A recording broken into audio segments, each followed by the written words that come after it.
Welcome to the Midweek message. We're taking some lessons from the book of Obadiah, and I'm reading verses 19 through 21 from the New International Version of the Bible.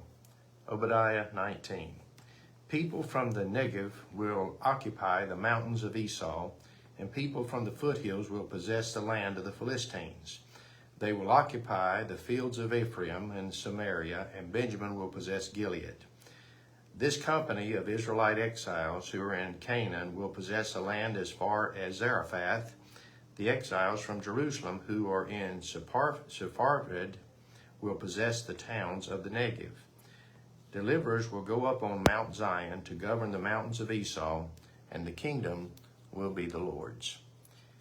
The book of Obadiah is a pronounced judgment upon the Edomites for aiding the Babylonians in their overthrow of Jerusalem and their conquering of Judea. Now, the Edomites had rejoiced when God's people were overthrown. God's people who were there near kin, actually.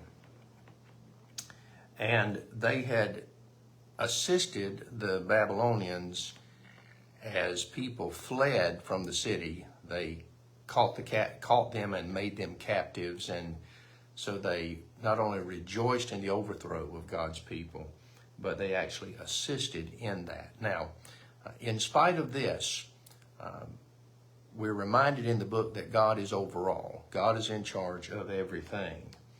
But this was a bad action, a great sin. And so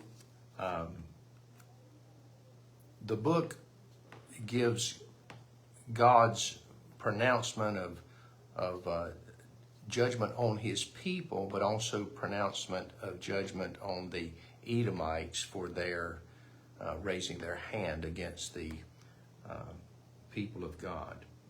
And so as the book ends, and these are verses 19 through 21, God is looking forward. And he's saying, here is what is going to happen.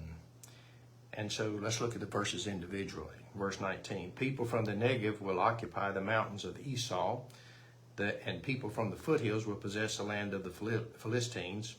They will occupy the fields of Ephraim and Samaria, and Benjamin will possess Gilead. In the future, God said, my people are going to be restored. Now, there are many setbacks that occur in life. Personally, corporately, in the community, nationwide, worldwide, many setbacks in life. But God said, in spite of the setbacks, my people are going to dwell safely. They've been overthrown. Others have rejoiced in that. But my people are going to dwell safely in the future. In other words, this difficult time is temporary. Verse 20. This company of Israelite exiles who are in Canaan will possess the land as far as Zarephath, and exiles from Jerusalem who are in Sepharvaim will possess the towns of the Negev. And so God is giving further boundaries. He's saying this particular area, once occupied by my people, taken from them, is going to be repossessed by them. These exiles, these people that have been dispossessed. And verse 21 says, deliverers will go up on Mount Zion to govern the mountains of Esau, and the kingdom will be the Lord's. And so the chapter ends, the single chapter of the book of Obadiah, the totality of the book, says that there will be deliverance. There will be deliverers. In other words, God's not the only deliverer. We can participate in the deliverance that God gives to others. We can be a help. There are people that can harm, and there are people that can help. And people will govern. Deliverers will govern not only the area of Jerusalem and Judea, but also the mountains of the area of the enemies of God's people, the Edomites, the descendants of Esau.